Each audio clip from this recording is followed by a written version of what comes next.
في عالم الحيوان احنا دايما بنقيس القوة بالحجم او بعضة الفك او بشكل المخلب، لكن الذكاء ده موضوع تاني خالص، لانه ساعات بيكون مستخبي في كائنات احنا اصلا مش متخيلين انها ذكية. يعني لو قلتلك ان في طائر ممكن يحل الغاز من 8 خطوات متتالية علشان يوصل للاكل، او في دولفين بيعرف يقلد البشر وبيفهم اشارات معقدة، تفتكر مين اذكى؟ والاغرب بقى لو عملنا مسابقة ذكاء بين دولفين وغراب، مين فيهم هيكسب؟ واحد بيعيش في عمق المحيط والتاني بيطير فوق الشجر، بس الاتنين عباقرة بطريقتهم. أنا محمد عاطف، وفي الحلقة دي هندخل دماغ الدولفين ونفك شفرة الغراب ونشوف سوا مين أذكى، الدولفين ولا الغراب. وقبل ما نبدأ ما تنساش تعمل سبسكرايب وتفعل الجرس علشان توصلك فيديوهاتنا أول بأول. أول حاجة لازم نعرف يعني إيه ذكاء في عالم الحيوان. العلم بيقسم الذكاء الحيواني لست محاور أساسية: القدرة على حل المشكلات، استخدام الأدوات، والتخطيط للمستقبل، والوعي الذاتي، والتعلم من التجربة، والقدرة على التواصل. والمثير إن الغراب والدولفين بيسجلوا مستويات عالية في كل المحاور دي. نبدأ مع الدولفين، عبقر البحر. الدلافين مش مجرد كائنات لطيفة بتلعب في العروض البحرية، دي كائنات عندها أدماغ ضخمة بشكل مرعب مقارنة بحجم جسمها. لو قسمنا نسبة وزن الدماغ للجسم هنلاقي إن الدولفين قريب جدا من الإنسان. في أبحاث كتير اتعملت أثبتت إن الدلافين بتفهم تسلسل الأوامر، يعني لما تقول له هات الكرة الحمراء وبعدها لف حوالين الطوق بيعمل كده بالظبط. وكمان بيقدروا يقلدوا البشر والحيوانات التانية، مش بس في الصوت، لا ده كمان في السلوك،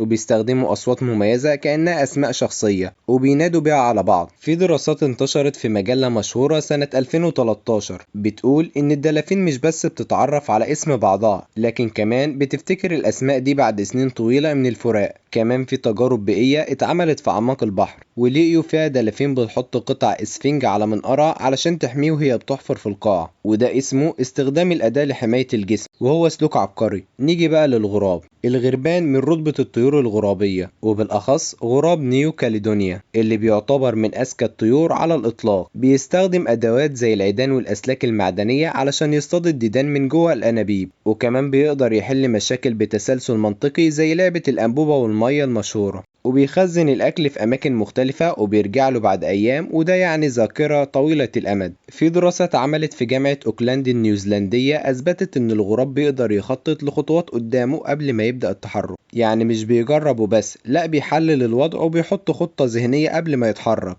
مش كده وبس، الغراب بيقدر يتعرف على وجوه الناس وبيفرق ما بين الصديق والعدو، ولو حد أذاه مرة بيفضل فاكره سنين. وفي تجارب لاحقة نفس الغربان كانت بتهاجم الأشخاص اللي لبسهم زي اللي أذاهم في الماضي. طيب إيه اللي هيحصل لو حطيناهم في اختبار ذكاء مشترك؟ تخيل غرفة فيها 3 مهام: لغز بيحتاج ترتيب أدوات معينة علشان تفتح صندوق، اختيار الرمز الصحيح من بين 5 صور، والتفاعل اجتماعي مع كائن غريب بيشبه إنسان آلي. الغربان هيتفوقوا في المهام اللي فيها أدوات ومنطق، أما الدلافين هيتفوقوا في التفاعل الاجتماعي وفهم الرموز. يعني كل واحد عنده نوع ذكاء مختلف. طيب رأي العلماء ايه في النهاية؟ علماء الإدراك الحيواني شايفين إن الذكاء عند الكائنات مش ثابت، في ذكاء اجتماعي وذكاء منطقي وذكاء بيئي، الاتنين أذكياء بس في مجالات مختلفة تماما. وفي النهاية عاوزين نعرف مين أذكى. ببساطة لو عاوز واحد يفهمك ويتعامل معاك، الدولفين هو الأفضل، ولو عاوز كائن يحل ألغاز معقدة ويستخدم أدوات، الغراب هو البطل.